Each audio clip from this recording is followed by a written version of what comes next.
I am Tara Haxton. I am with the US EPA, and I am on the Premise Plumbing Modeling Task Committee. And today we are hosting a webinar on hot water and premise plumbing systems. And we have 6 wonderful speakers for you today. So I will go ahead and turn it over to Gary to say a few words. Thanks. Good morning, everyone. Thank you all for attending today's conversation. We are going to start talking today about hot water in premise plumbing systems, which has some different features from cold water.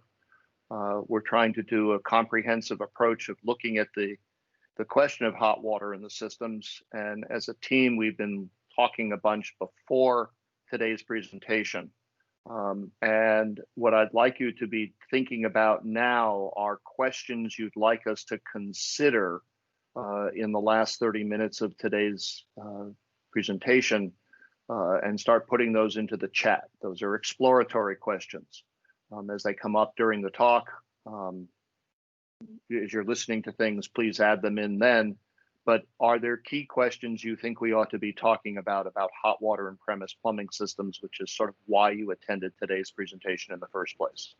And with that, let's go get started with the first presentation. Tara, back to you. Thanks. So the first presenter will be Andreas Mormand. I'm sorry, Andreas, if I said your last name incorrectly. And he is from KWR. Yes, Tara, thank you for the introduction. And Gary, I will share my presentation. I'm a project manager and researcher water and energy from KWR Water Research Institute and a colleague of Mirjam Blokker. Probably you know Mirjam Blokker from previous meetings, previous webinars. And I will go on this topic of hot water and using a stochastic model to simulate the demand. All right, so first I will go a bit into the why, and then we go to the methodology, and then I'll show some results, not much, and so to keep some time for discussion. Yeah, why are we focusing at simulation at KWR? And we did the work I will speak about. We did in 2015, 2016 at a time, and we're focusing at simulation because we believe that, of course, measurements are very important, but it's not possible to get a picture of everything using measurements, because there are so very much parameters which influence water demand and also hot water demand, that it would be really a tough job to measure everything. And second, we know that water use is not a static given. It's something which changes over time. So our water use nowadays is very different from our water use in, for example, the 60s or the 70s or the 80s in the previous century. So SimDeem also, so simulation of demand also enables us to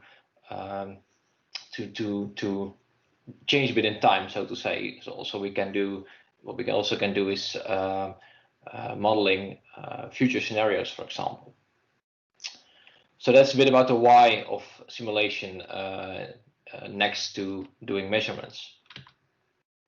And why it's important to understand hot water energy use is, of course, for building standards to support decision making and to find the best, let's say, the best fit heater.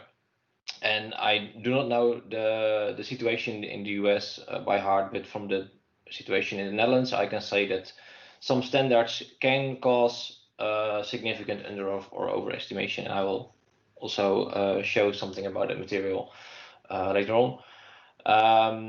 So there is a need for better understanding of hot water energy use. And especially because of the energy transition, which we face all, which in the Netherlands results in leaving natural gas as a source for decades for energy, for heating homes, but also heating water to get hot water. So we see in the Netherlands, at least, we see a lot of novel technology, also more buffered systems. We see heat pumps coming, and also more district heating. We expect much more district heating systems. And from new houses, which are a lot better insulated compared to other houses. For example, I'm living in a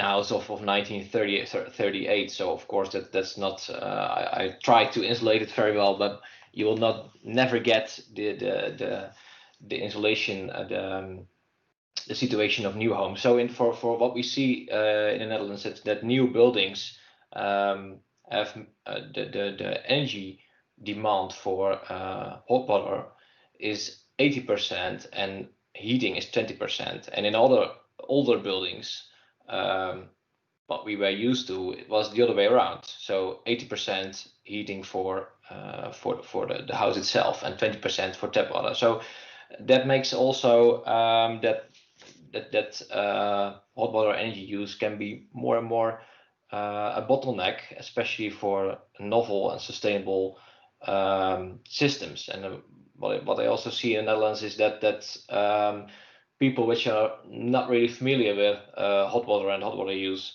and also in that case, even also not used to energy for hot water use, are sometimes, it seems that they tend to forget about hot water and only focus on heating, room heating.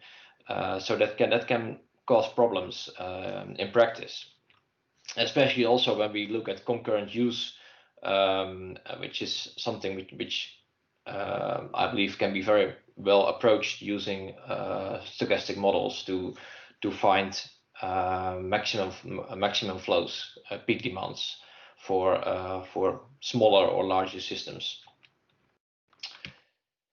So why do we use SimDium? I think already explained most of this. We can the nice thing using SimDium and stochastics models in the broad sense is that we can simulate energy demand for specific user groups and situations. I will show that later on. Yeah, and of course we can have to balance their system robustness and on the one hand, and efficiency on the other hand. So we can go to the very limit in finding the best fitting situation, the best fit heater.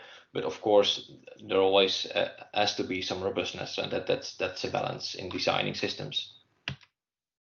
So very brief one slide about SimDium, because I expect that Miriam has already explained SimDium in webinars before, but for those who did not attend that webinars, just this slide. SimDium is a stochastic model, which means that every parameter which influences hot water, behavior, faucets, type of faucets, type of flows, are modeled as stochastic units, and then we do a lot of Monte Carlo modeling. And by the way, these stochastic units are based on surveys. So in the Netherlands, we have every 3 years we have a water survey. We have behavioral statistics, other statistics we can use to model people's behavior, especially in water use. And so that's also shown by the figures on this slide. The probability density functions, which are fitted to put them in SimDium, and then we end up with cumulative functions, histograms, etc. So the nice thing is that it does not give one answer. It gives us a range of answers for a specific group of people, specific group of premise plumbing systems. And also we can do a lot of statistics on that. So we can calculate max flows, we can calculate the number of draws per day, etc. And that gives a lot of insight in water demand, and in this case, especially hot water demand and energy. Let's go on. Just real quick, you have about 4 minutes. So. Yeah. So we have a three-step methodology. We first calculate hot water demand, as explained, using Syndium. Then we calculate the energy which is needed to deliver that hot water, and then we do some processing to get what we call in the Netherlands the chain efficiency, so the efficiency and primary energy use over the whole chain of production. This is just a slide I will go I will handle very brief because it gives some insight in the numbers we use. So I will go on because of time, and I think that these slides will be shared with you, so you can just check the numbers we used, both in SE units and also the US units, like gallons per minute. And so what you see that we took different types of dwellings, smaller ones with only kitchen, bathroom, faucets, and shower, but also larger ones, what we call standard plus, having a second bathroom, a bidet, etc. We did the same for the inhabitants. So we created different groups of households, and also different types of concurrent hot water use. So that depends on the heater. If you have a smaller heater, it does not allow concurrent use. If you have a very luxury situation, we also assume that there is a heater which enables concurrent, unlimited concurrent water use. For example, showering next to using the kitchen tap. Now, we modeled several thousands of households using these kind of parameters using Monte Carlo, and then we get the hot water demand, and then including all kind of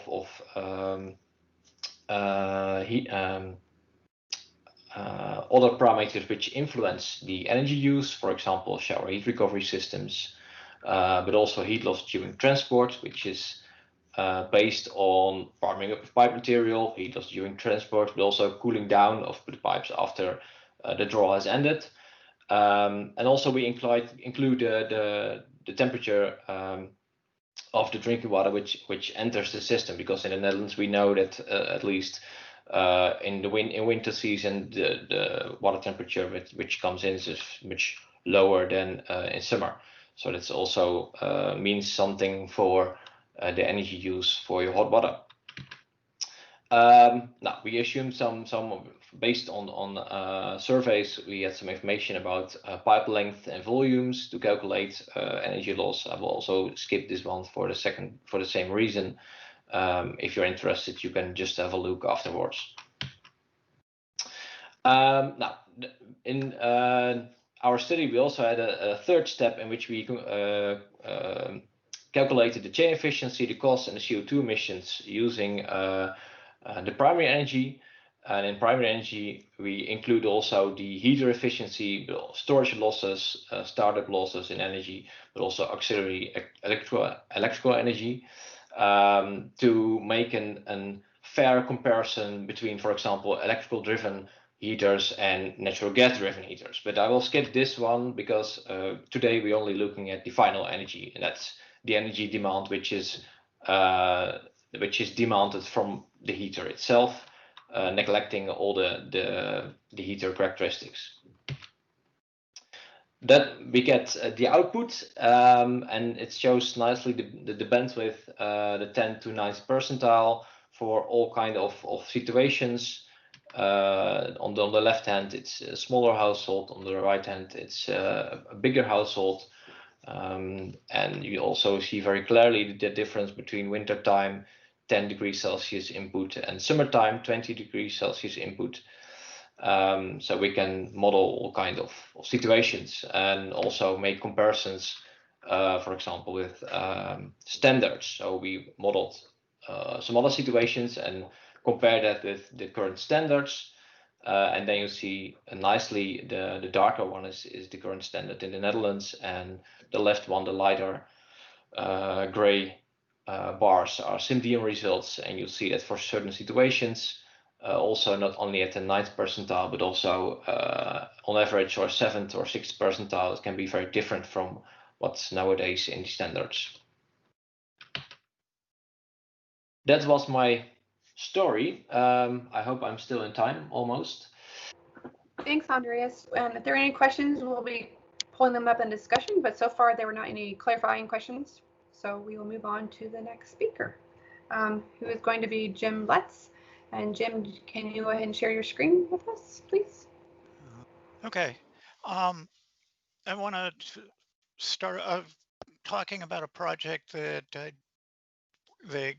I worked on with Gary Klein and Yanda Zhang on how to model the plumbing, the hot water piping between the water heater and the end use. And this was for the California Energy Commission, and it was driven, perhaps not so coincidentally, by many of the same drivers, the questions that Andreas brought up in the Netherlands of, shifting from gas-driven water heating in the state of California to electrical driven. What are the impact of heat pump water heaters? But this project was focused on the actual hot water plumbing. And so, let's see if I can, there we go. This is just a very crude schematic. I'm not a very good artist, so excuse the person, but I wanted what we were talking about is the red piping here from the water heater to the fixture or appliance. But if you're considering a hot water system, you really have to include the people in it, because that's what drives it. A house is not going to use any hot water unless there are people in it. So that's what we were focusing on. The key thing to remember about hot water use is it's very intermittent. I thought Andreas did a very good job of explaining it. This was an example of a real hot water draw profile.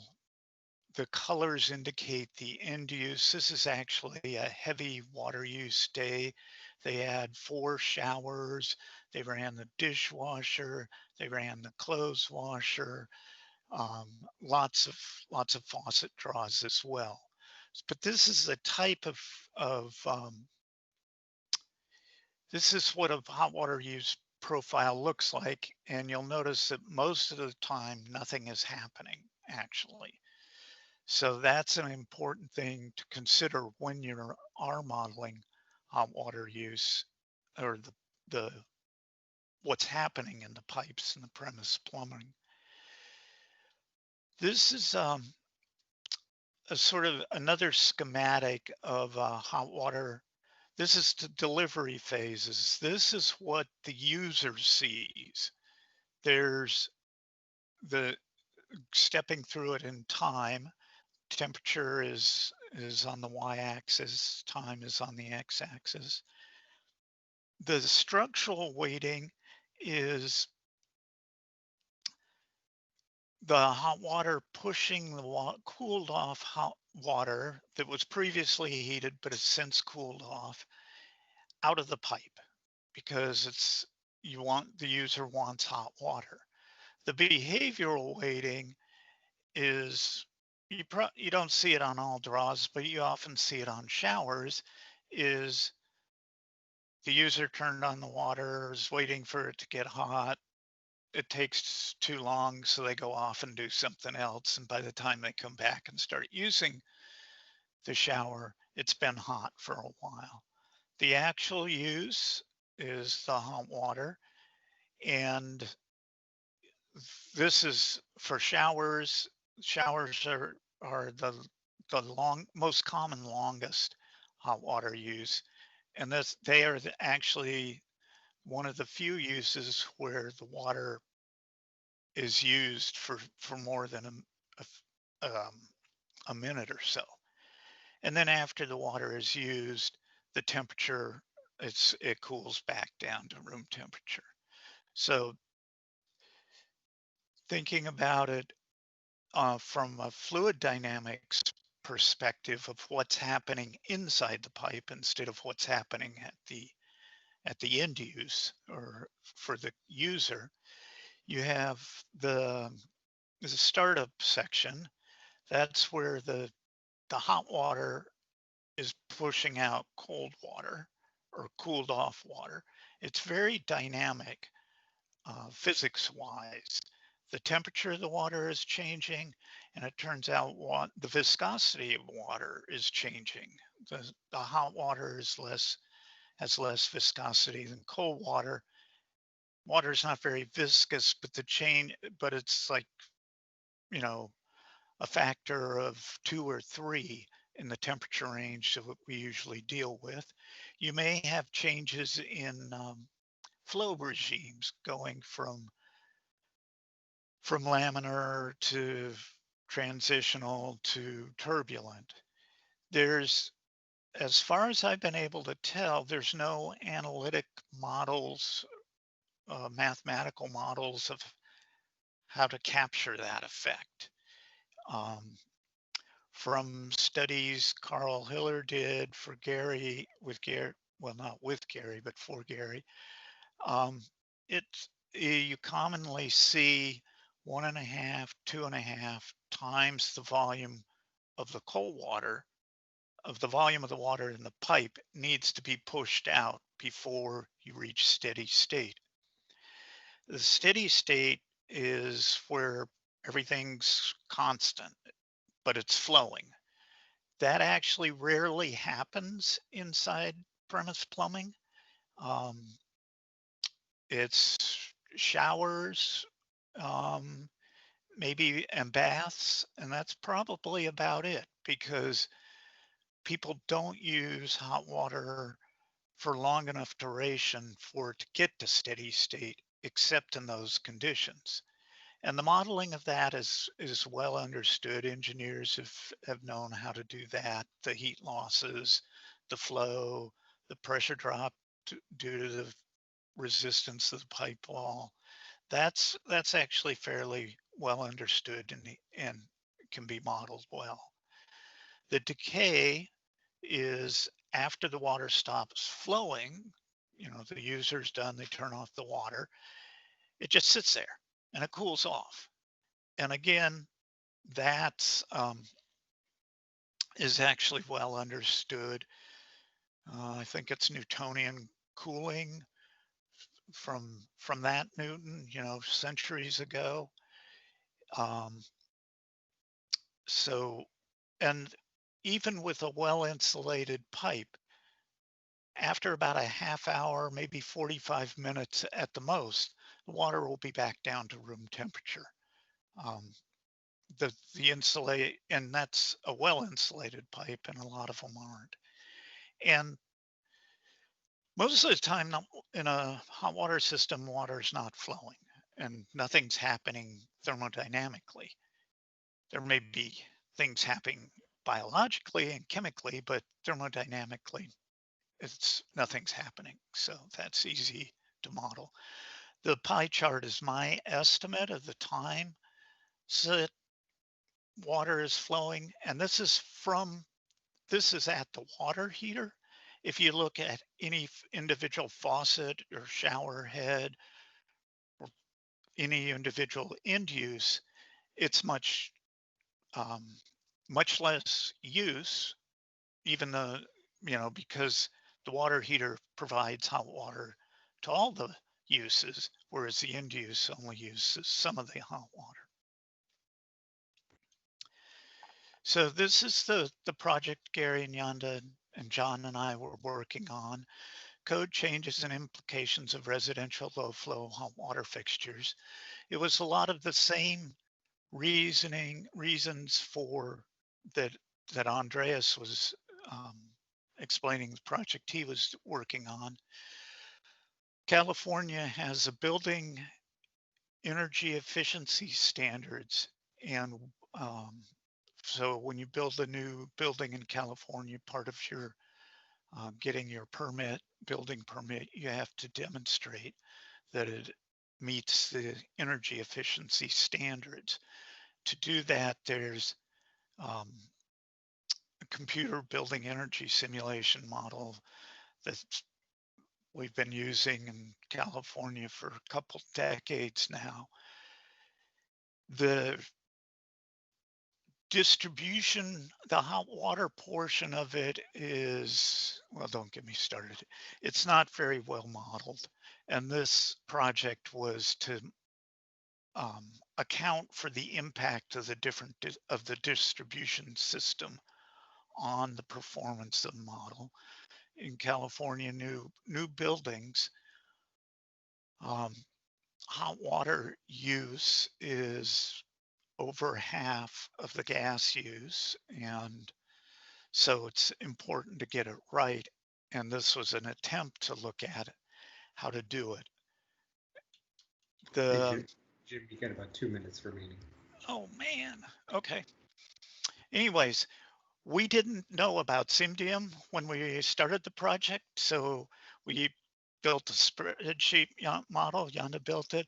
This is the prototype building. We took the prototype buildings used in the California simulation model, and but you'll notice they don't tell you where the hot water uses are, where the plumbing is, or even where the kitchens and bathrooms are. So we had to do a lot of that. We looked at different plumbing configurations, where the water heater is, where the end uses are, whether the rooms are spread out or put together, putting the water heater in close to where the end uses are, just to see what sort of impact that would have. And we did lots and lots of different models, but this is just sort of a selected subset of them. As our base case, the baseline, we use distributed trunk and branch. The water heater's off in the garage, the pipe size is normal.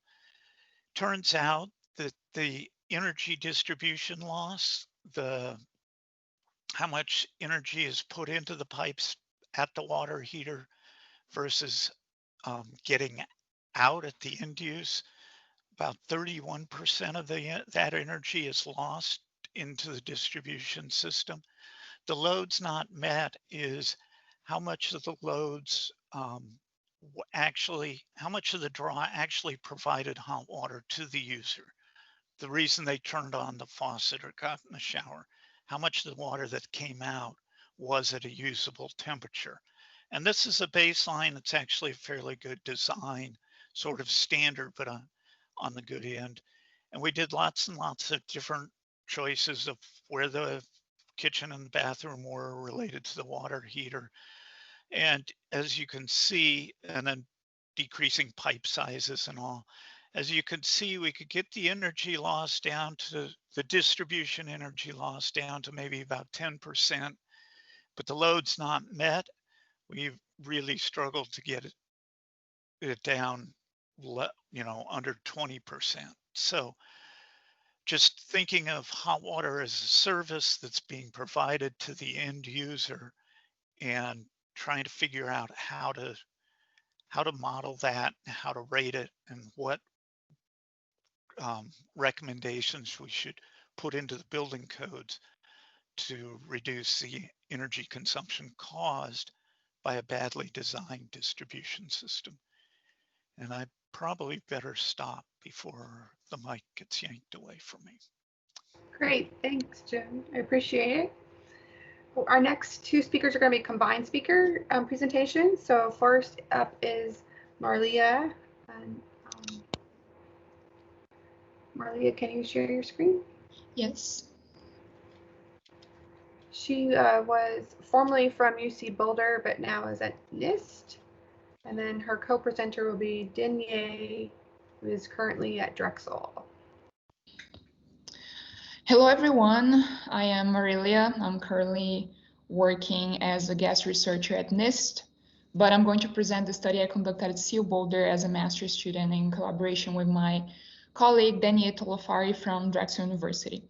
And our research project was on impact of water use pattern, temperature and disinfectant residue on the DBP behavior and microbial growth in storage water heaters. I'm going to focus on the DBP results, and Denier is going to present the microbial results. So characteristics associated with storage water heaters can lead to great variation in building water quality.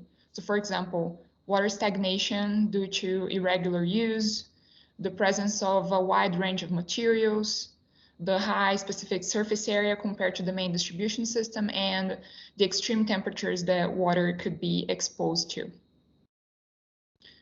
Those conditions may favor formation of the so-called disinfection byproducts, or DBPs, which are compounds that form when chlorine disinfectants react with organic matter present in water. DBPs can pose health risks to water consumers because many of them are known or suspected carcinogens. And the regulated DBPs are total trihalomethanes, or THMs, and 5-haloacetic acids, or HA5s. And the main DBP exposure pathways are ingestion of tap water, inhalation, and skin absorption. Regulation requires that a detectable disinfectant residue be carried throughout the distribution system. So that means as long as there is chlorine residue and organic matter present in water, DBPs can continue to form with time in the distribution system. And it's worth mentioning that chloramines, another chlorine-based disinfectant, do not usually yield measurably higher DBPs. So when water enters the building, DBP kinetics can then be affected by additional organic matter that can leach from pipes and tanks, and also by elevated temperatures within the water heaters.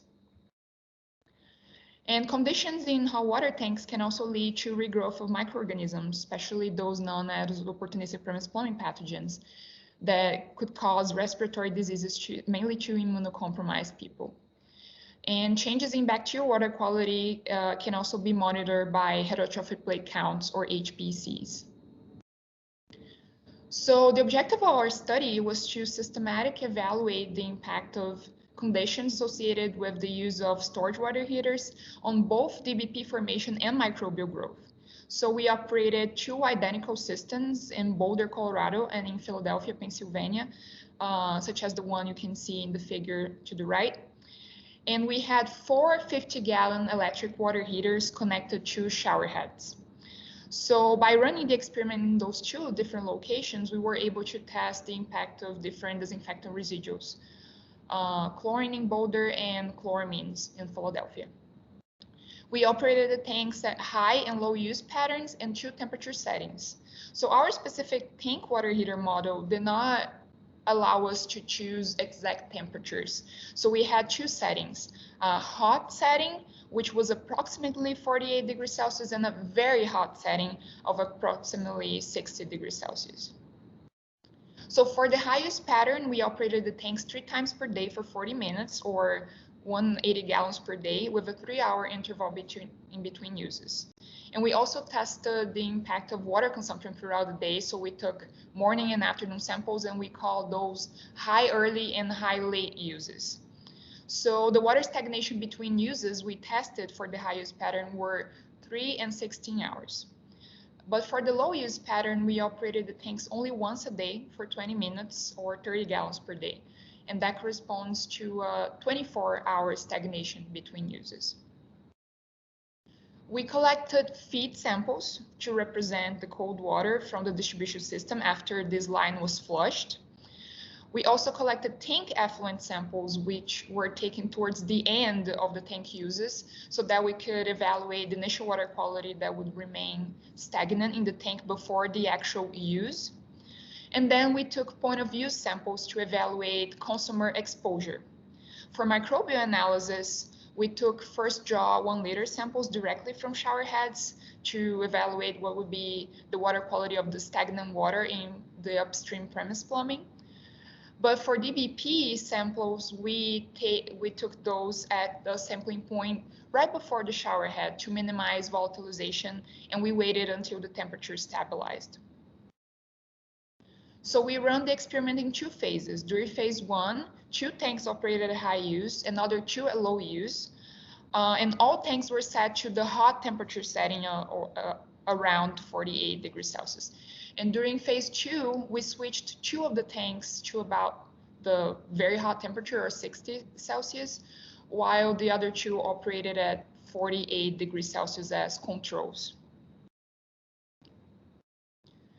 We also conducted tracer studies to evaluate tank hydraulics, and our results have shown that the low use pattern approaches a plug flow reactor.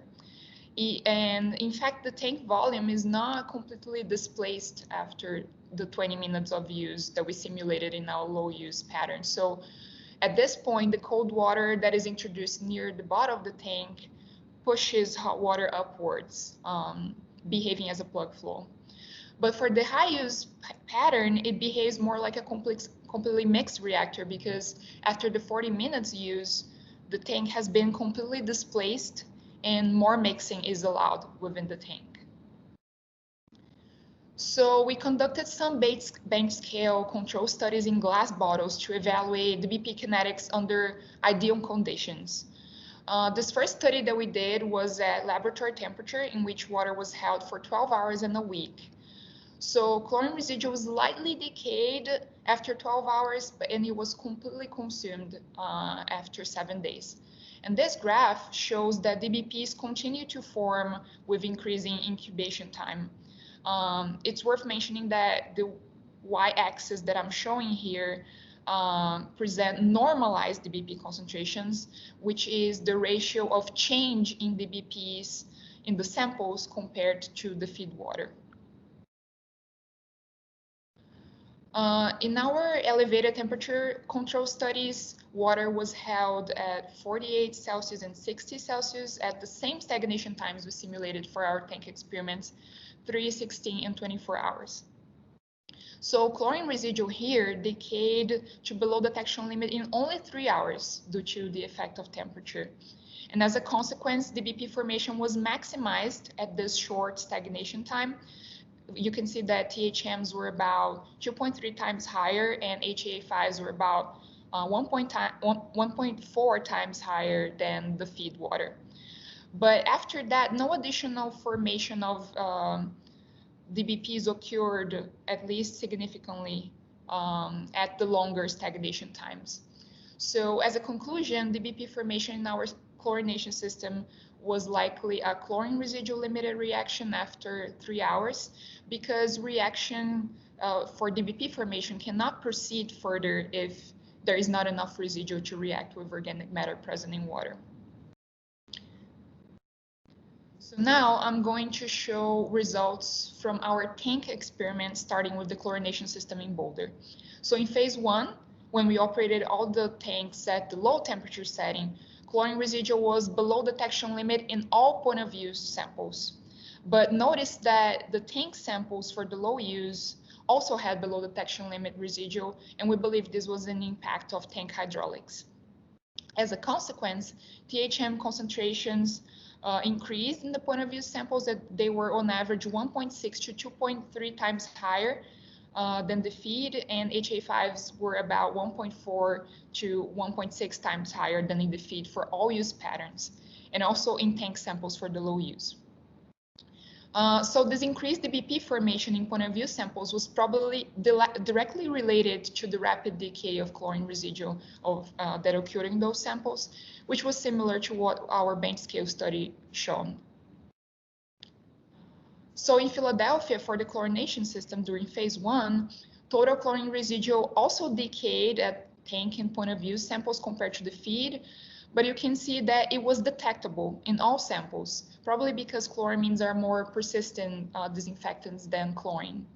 The BP concentrations were overall consistent across sample locations, as you can see by the rates of DBP increase. They were slightly higher at the point of use compared to the feed, likely because chloramines are slow-acting agents in forming DBPs. So, and also, no significant impact of water use was detected.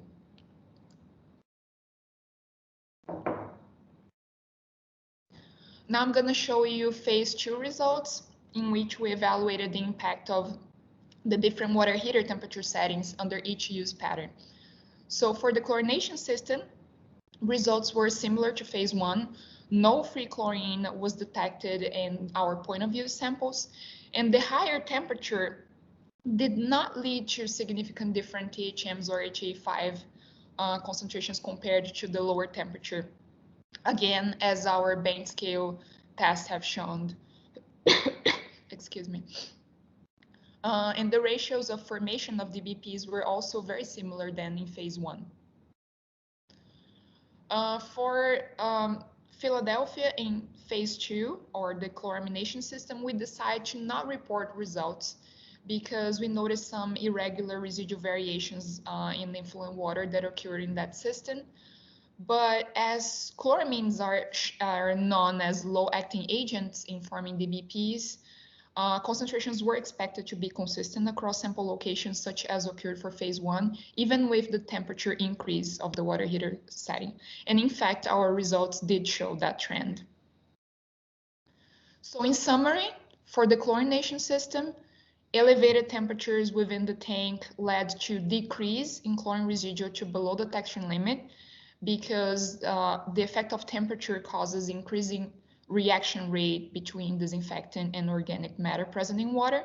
So as a consequence, consumers are likely exposed to about 1.4 to 2.3 times higher regulated DBPs, THMs, and HA5s compared to cold water. And increasing the water heater temperature setting from about 48 to approximately 60 degrees Celsius also did not impact our DBP results because chloramine limited the reaction. And this was also shown by our bench scale studies. And finally, tank hydraulics can be important, especially for the chlorination system. And for the chloramination system, residual was more stable, although some decay occurred at point of use samples, and no additional DBPs formed in our system because of the slow acting nature of chloramines in forming DBPs. Thank you. That concludes my presentation, and now Danielle is going to present our microbial results. Thank you. Hi, thanks, Marilia. Hi, everyone. My name is Danielle Tolofari. I'm a PhD candidate at Drexel University, and I'm advised by Dr. Patrick Gorian. I will be describing our microbial analysis for the experimental work that was just described by Marilia. So what really is our motivation for looking at the microbial analysis? This was really based on some past literature that did identify the water heater tank as a reservoir for microbial growth. And the conditions in the water heater tank, such as the long residence times, the high surface area, and low disinfectant residual, really contribute to the growth and persistence of microbes in the water heater tanks. It's very interesting that one study actually did identify that premise plumbing systems, which includes the water heater tanks, have an approximately 10 times greater microbial load than drinking water supply mains. So this really was our motivation that propelled us to want to really look into the microbial analysis in the water heater tank. And we do have specific objectives for the microbial analysis. Like Marilia did explain, we're looking at the different levels of the different experimental factors. And the approach we're using for the microbial analysis is to use the common scientific approach of testing a null hypothesis against what we observed during our experiment. So for the first objective, we're looking at the different disinfectant type, if that has any effect on the water samples that we're seeing. And a null hypothesis there is that there will be no effect on the microbial growth. It doesn't matter what the water source is. And the second is to examine the effect of the different levels of the experimental factors, such as the water heater set temperature and the use frequency of microbial growth. Again, here, our null hypothesis is that neither of this will have any effect on our microbial growth in the water heater tanks. And then we really want to ask that question, is the piping downstream really more microbial active than the water tank itself? So that's something we're looking at in this study. And here again, our null hypothesis is that the piping downstream is not microbially active than the tank itself. So this objective would really help us to shape up our result presentation and our discussion for this presentation today. Maria did such a great job in explaining our experimental work and very detailed work. I just wanted to point out here for emphasis reasons, the sample collection for microbial analysis. We did collect samples here from the tank effluent at the end of the use cycle, and we're comparing that to the samples that were collected the shower day at the start of the next use cycle, after which the stagnation times have been completed, and we had 3 stagnation times. We had the overnight, the 16 hours, and then the 3 hours. So that's the basis for the microbial analysis and also help with our experimental work. So let's begin our discussion by talking about the source water. Does that really matter? Maria did mention we have 2 different source water. In Philadelphia and Colorado. Philadelphia, we had the chloramine system, and in Colorado, they had the free chlorine system.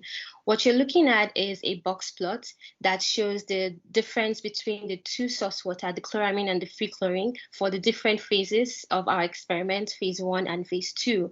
The first 2 plots, A and B, show the concentrations, total chlorine concentrations for the chloramine system, while C and D shows the concentrations for the free chlorine system in both phase 1 and phase 2. Now, if we take a look at just phase 1 and phase 2 for the total chlorine concentration, we see the median values are kind of a little bit higher, staying much longer during the high use as opposed to the low use. Again, let me step back just a few seconds there and explain to you that the red box plots you see is actually representative of the feed, the building water supply, what's coming into the building. And then the blue is for the shower, while the green is for the tank. Just wanted to keep that so you can have that at the back of your mind, because my results will be showing a lot of these box plots, and that comparison is what we want to look at. But if you compare these 2 plots, the first 2 and then the last 2, the first 2, which represent chloramine, we see some sort of persistence, especially in the shower samples, as opposed to the free chlorine samples. Now, generally, chloramine disinfectants have higher range of chlorine residual concentrations than chlorine disinfectant, and we see that in this box plot here.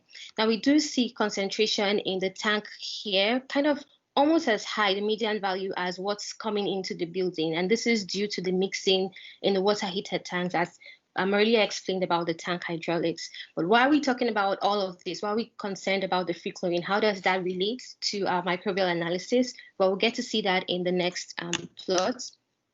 The next slide. So this slide is actually a table that shows us the comparison of the microbes, especially the opportunistic pathogens that we're interested in the chloramine and in the free chlorine system. So we looked at opportunistic pathogens such as Legionella, non-tuberculous Mycobacterium, Pseudomonas, and then we looked at Acanthamoeba, and then of course heterotrophic plate counts. We noticed that we did not detect Legionella for both the chloramine and the free chlorine system, and NTM was not detected in the free chlorine system, but was detected in the chloramine system. Now, we did not detect Pseudomonas aeruginosa in any of the system. However, in the Philadelphia experimental work here in Philadelphia, one of our tanks went out of service due to electrical issues. Now, when that tank was out of service, we noticed, we collected the samples and tested the water, and it was positive for Pseudomonas aeruginosa.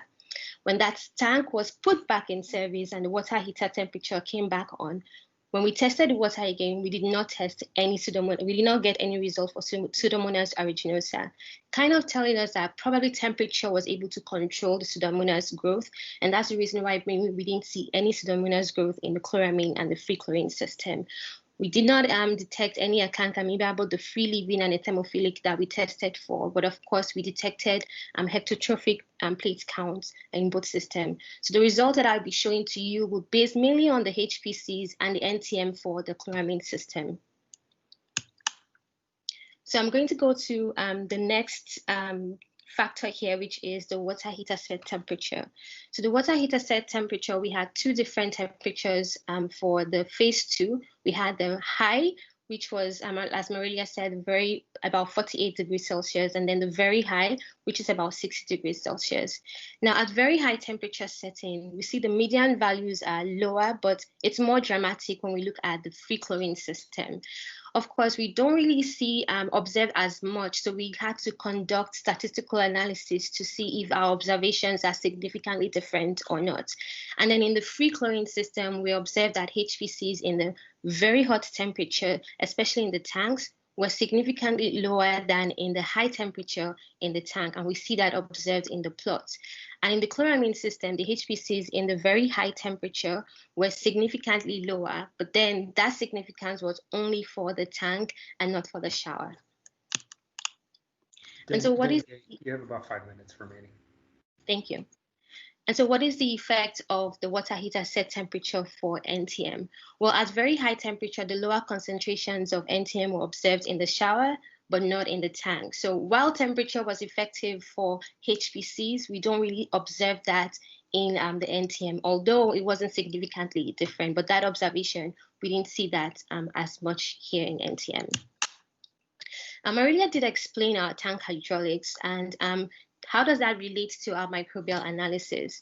Well, we noticed that the tank hydraulics kind of give us information on what to expect when it comes to the effect of the water use frequency on the microbial analysis.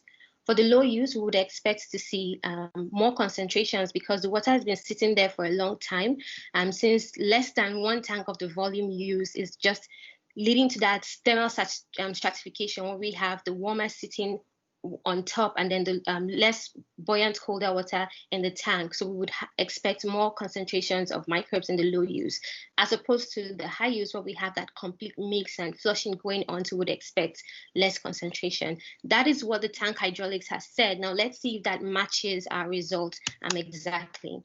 So here for the effect of water use frequency, when we look at the HPCs again, when we compare the median values for the low and the high use, we see higher concentrations here for the low use. So that matches our expectations based on the tank hydraulics. And even the statistical analysis did confirm that these differences that we did see between the different stagnation times that we considered were actually very significant. And then the effect of the water use frequency for the free chlorine system. Now, we did observe again that the HPCs for the low stagnation time were actually higher, and these differences were significant. So based on our tank hydraulics, we see that it's actually matching. But when we look at the tank HPCs in the tank, we only noticed that it was actually not significant for the higher HPCs in the pipe, which is the shower head itself, but it was for the tank. And then when we look at NTM, higher NTM were observed in the tank than in the pipes. And we observed high NTM for the 3-hour and the 16-hour stagnation, but these differences were not significant. So we could say water use frequency was significant for HPCs, but not for the NTM. So in summary here, what are we getting out of this presentation? Well, one, we did notice that there's that inability to maintain the residual in free chlorine system, both in the tank and in the piping downstream as observed. And NTM was only detected in the chloramine system. So maybe the water source is relevant here because we did not observe that in the free chlorine system. The tank concentrations for the NTM was higher in the high temperature condition. And then the NTM average concentrations were higher in the high use as opposed to the low use.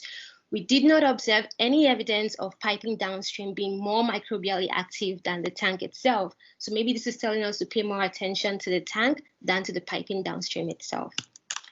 So the implication of the study, everything that we've talked about that can be used for a lot of people, including modelers, those who are interested in risk assessment. It has a lot of information, especially about NTM, the temperature and high use not being effective as a control for NTM itself. I'll be happy to talk more. I think I might be running out of time here, but during the discussion, we can have some more questions. So at this point, I would just like to say thank you for your attention and thank all our co-authors and our collaborators. Yay. Our next speaker in this series will be Gary Klein. We have way too much to cover, and I'm not going to go through every slide, but their slides are here for you to look at later if you want to go into detail. I have a large appendix which covers things that I'm not going to have time to cover, but I think it would be interesting that those that want to understand what we saw in the circulation testing. I have a few learning objectives. We're going to discuss an ideal hot water distribution system. We're going to talk about types of simple hot water distribution systems. We're going to talk about control strategies for simple hot water circulation systems, and we're going to compare the energy performance and discuss some of the implications. Much of that will probably happen in the discussion phase. All right, first part, improving hot water distribution systems. I have a guiding principle. provide people what they want, which is the service of hot water, with what they expect, safety, reliability, and convenience, and do that as efficiently as possible. It does not make sense to me to discuss efficiency of operations until the service has been provided safely. We need to define the service. We're going to do that here for ideal hot water systems. Jim showed a better version of this plot, which shows a temperature decay curve here after the water is cooling down, but there's a delivery phase, a use phase, and a cool down phase for every hot water event. One of the questions that I know Tim and I have been talking about is how long does it take for the water to cool back down to baseline building water temperature? And another question is, what's the temperature range that supports rapid growth of Legionella? And so the water is spending time in this range, in the piping. Does it matter? How long does it spend there? Does it matter? Those are interesting questions. So in my opinion, the ideal hot water distribution system has the smallest volume between the source and the use. And I have a challenge for everybody. If you could do it, how would you deliver hot water to every fixture or appliance, wasting no more energy than we currently waste and wasting no more than 1 cup waiting for the hot water to arrive? Could you do it? How would you do it? What would it look like? And the answer is very simple. If you want to waste no more than a cup while waiting for the hot water to arrive, what is the maximum amount of water that can be in the pipe that is not usefully hot? And the answer is 1 cup. It cannot be more than a cup. You can't have more in the pipe that you're clearing out than you want to waste. Right? That seems obvious. However, research shows that if your pipe contains 1 cup, you should expect roughly 2 cups to come out before hot water arrives. That's from studies done by Carl Hiller almost 20 years ago now. So some possible solutions. Central core plumbing. You could put 1 water heater near all fixtures. If the fixtures are all 1 cup from the water heater, you'd be hot water within 2 cups. If you want to have another one, you could put 1 water heater for every hot water fixture or appliance. And you got to figure out how to bring it there. You could have 2 or 3 water heaters per home or per building, depends how the building is structured.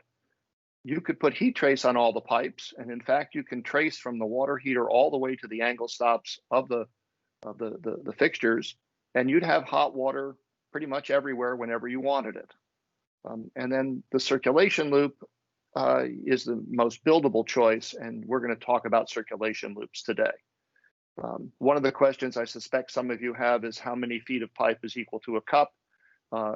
And in approximate terms, it's the height of a US adult in half-inch plumbing, somewhere between 5 foot 4 inches for copper and 6 foot 7 inches for plastics, PEX or CPVC is the range of volume equal to 1 cup in half-inch pipe. If you want longer, you got to go to skinnier pipe.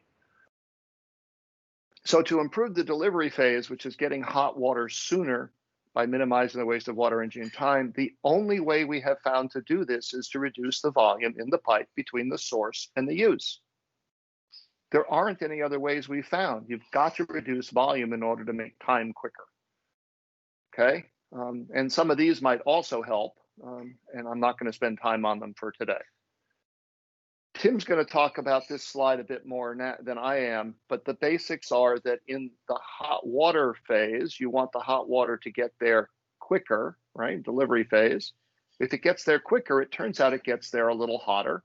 And then you use it and you're done sooner because your event is the same length as it was before.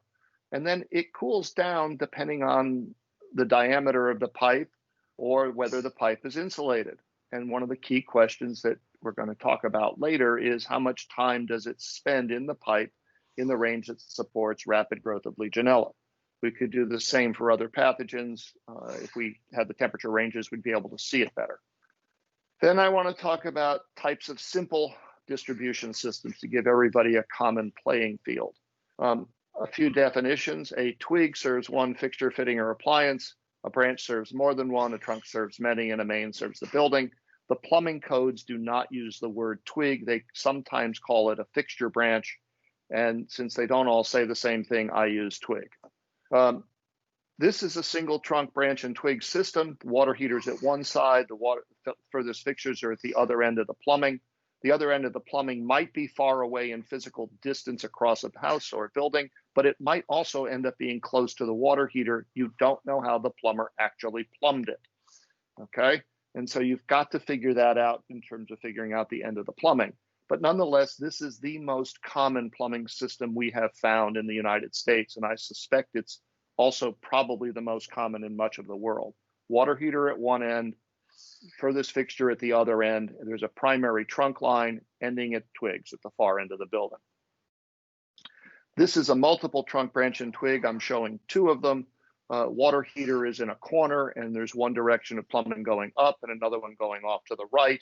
Same number of fixtures as the first case, but this is a common situation when you add a room over a garage or build out behind the back of the house to extend the house at some point later on in time.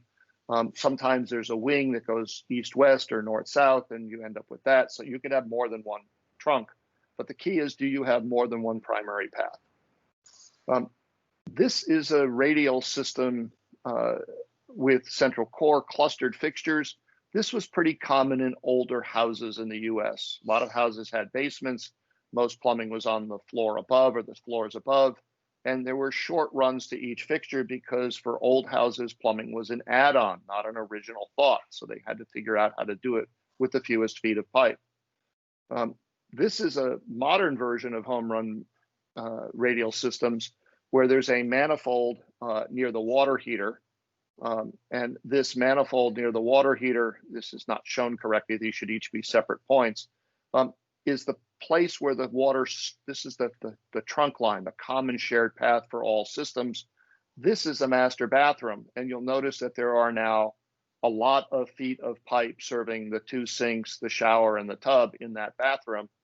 And it will take a long time to get hot water to the second and third and fourth events in the same room because you're coming back to here for the common source. They can be good and they can be not good as a system. This is a fully heated recirc loop. 5 minutes. 5 minutes. Thank you. We're good. I'll keep moving.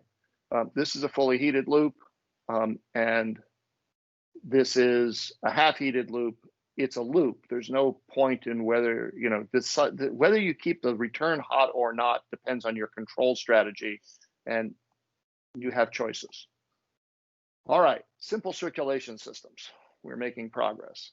This is where I reside. This is where I did some testing. It's a 2-story house. It's basically a 2-story rectangle, one floor above the other, starting from the back of the garage and going up. Water heater is in the far corner of the garage. Gee, what a surprise. That's the system that they provided at the house when it was built. You'll notice that the pump is below the cold water, it's below the inlet to the water heater. Guess what happens? Gunk falls out, clogs up things, not a good strategy. We modified it, added a few features, solar water heating, but the key is that there's a pump stand so that I can interchange pumps and controls without too much trouble. The hypothesis that there is at least one way to reduce both the runtime of the pump and the thermal losses of loop by at least 80%.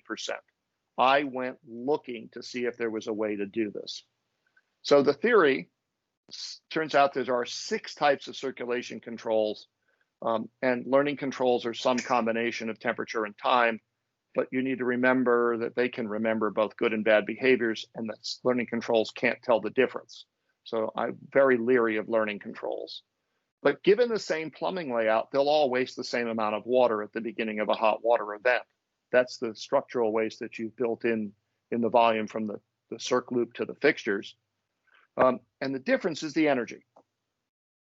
So what Jim was saying earlier is that hot water use is a rare thing over the course of the day. In fact, in most dwellings, it's way under an hour of real total time, and it's spread out in small events over the course of the day with often a fairly large number of hours when no one's using anything at all, called sleeping, or when you go home, when you used to go to work and you'd leave the house and no one was home during the day. Those are 2 very long periods of no use.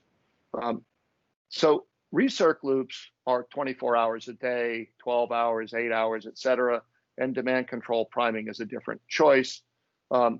And you can see that the loops are about 292 therms or 6,400 kilowatt hours a year plus pump energy to keep the loop warm, okay? It's approximate, but we find out it's a pretty good number. All right, control strategies that were tested.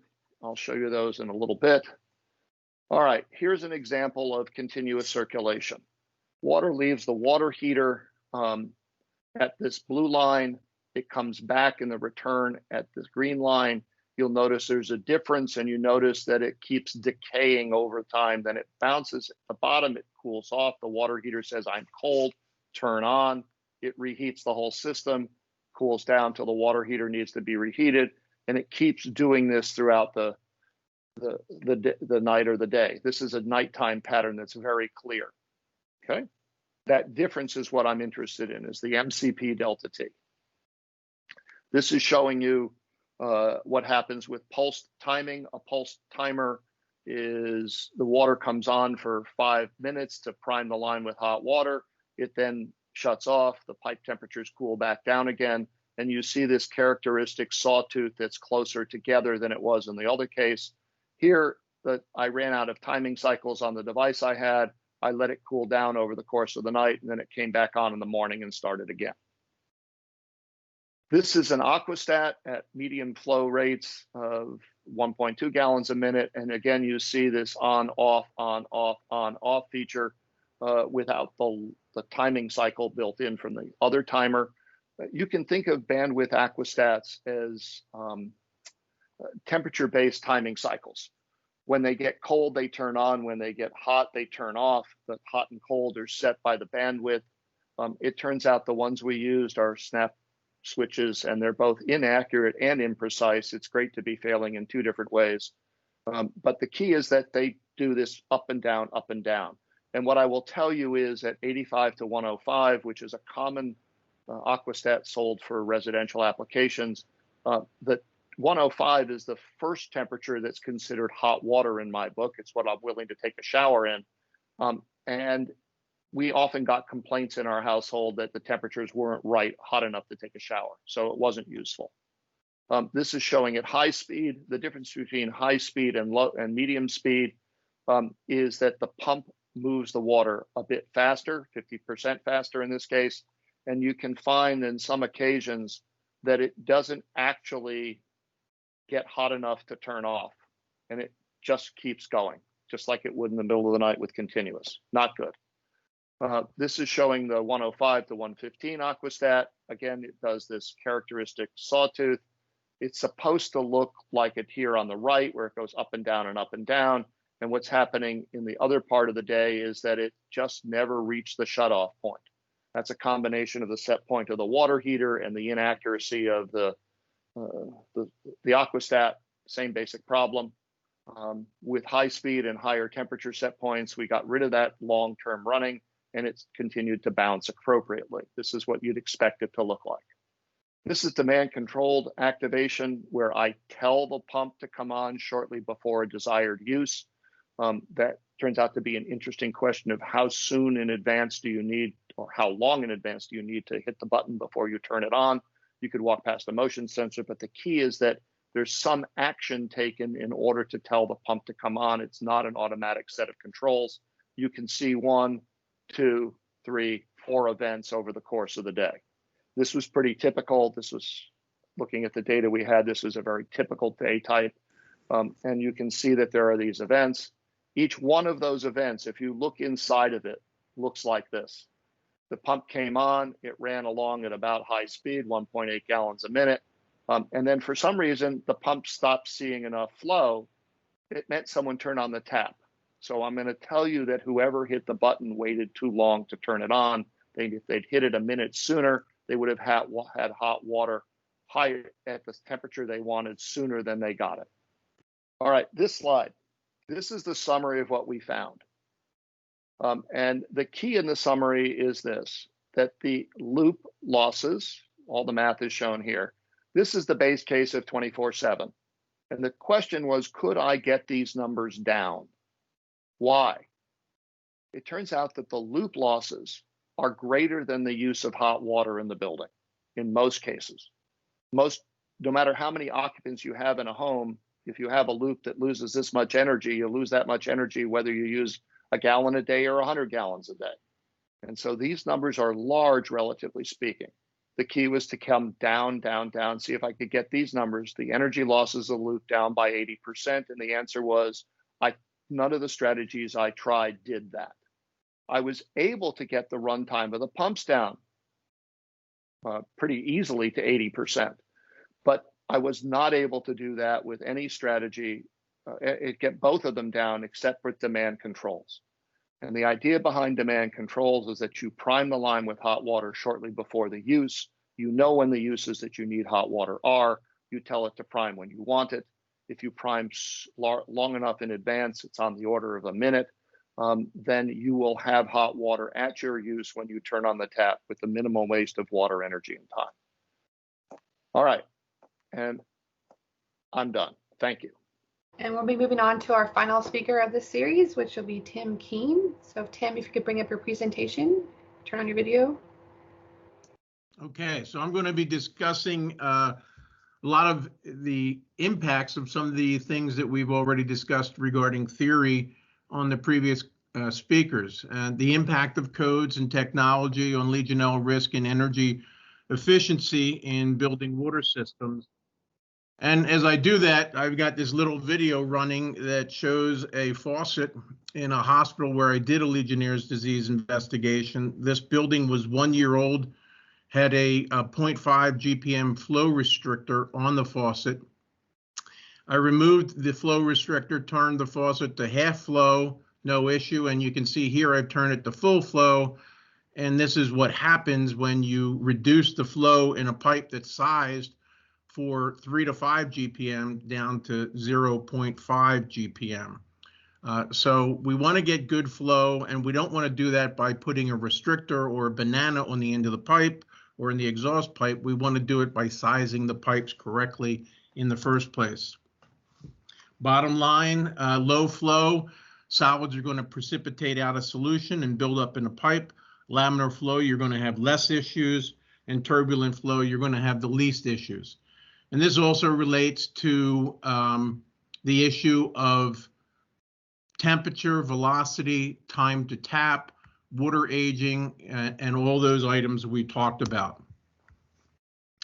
So looking at present codes that have an impact on energy and Legionella risk, this is one new item that came out last year in the UPC Plumbing Code 2021.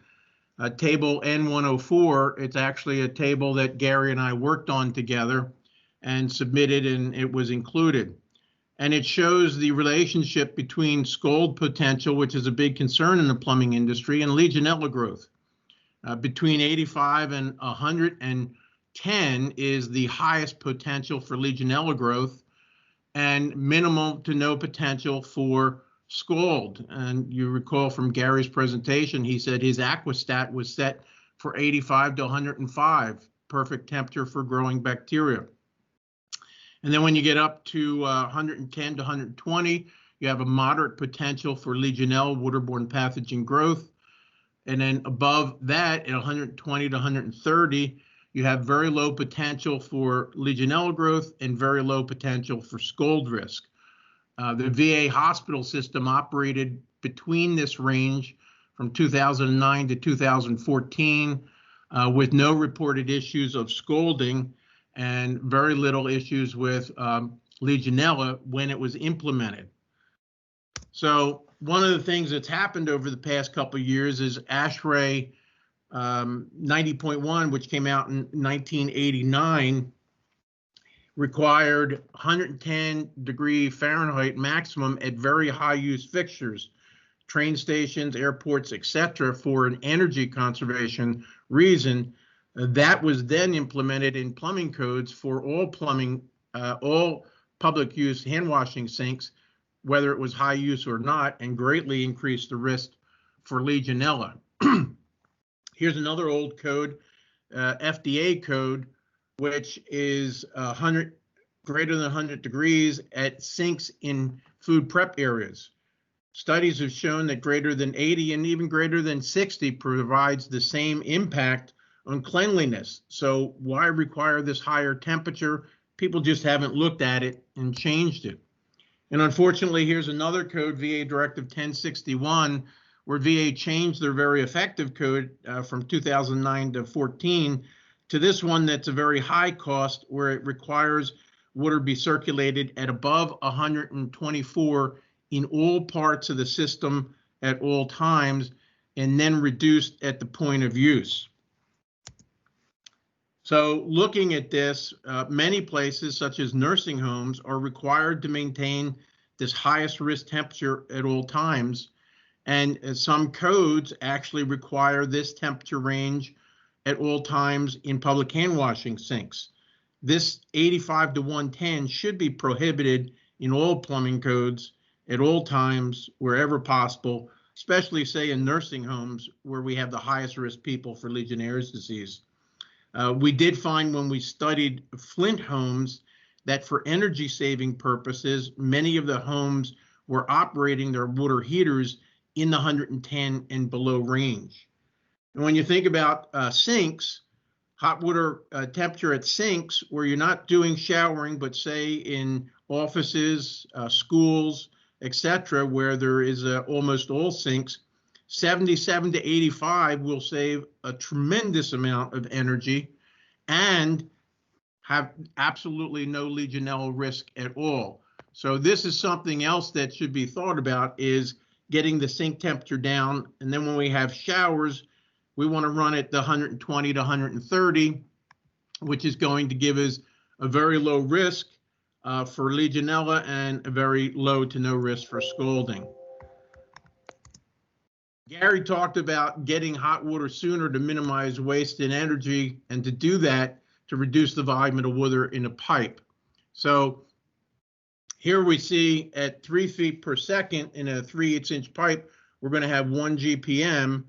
At 1 foot per second, we're going to have 0.34 GPM. But if we increase that pipe size to a 1/2 inch, we're going to have 0.3 GPM is at 0.5 feet per second, which is absolute stagnant flow conditions that we want to avoid at all times.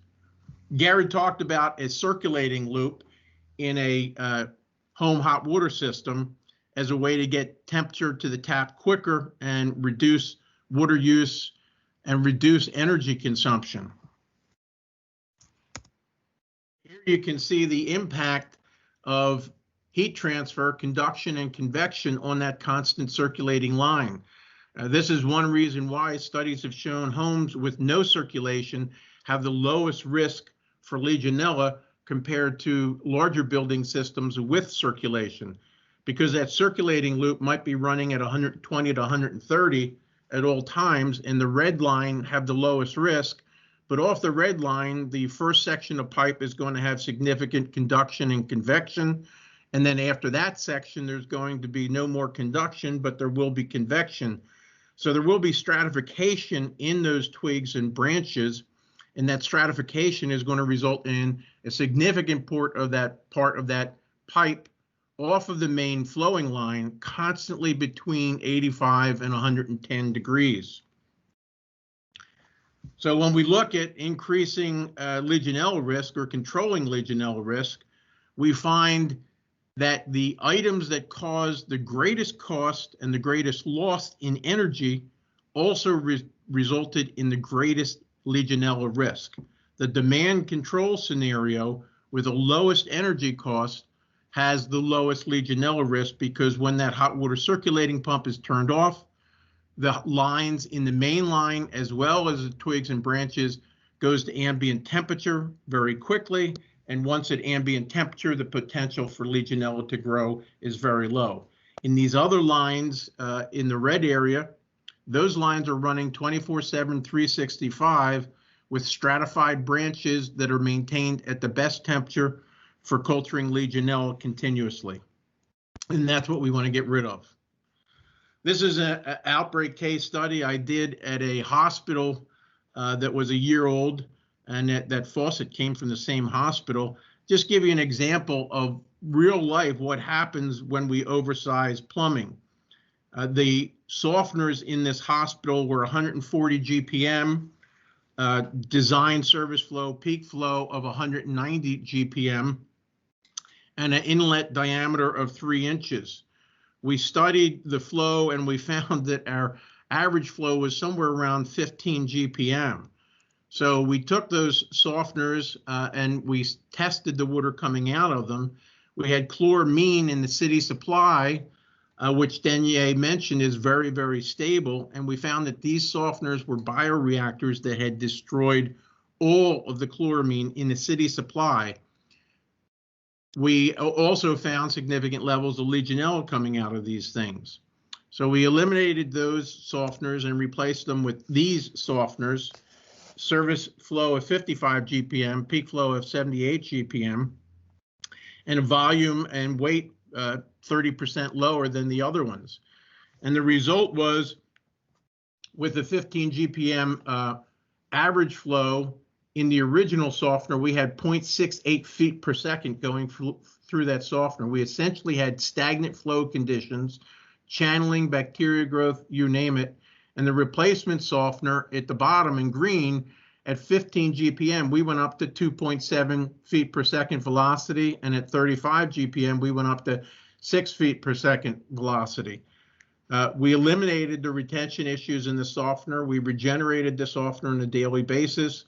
We reduced the bacteria loading tremendously, and the chloramine level went from 0 up to 25% of what was coming in. Also, we reduced salt usage as well.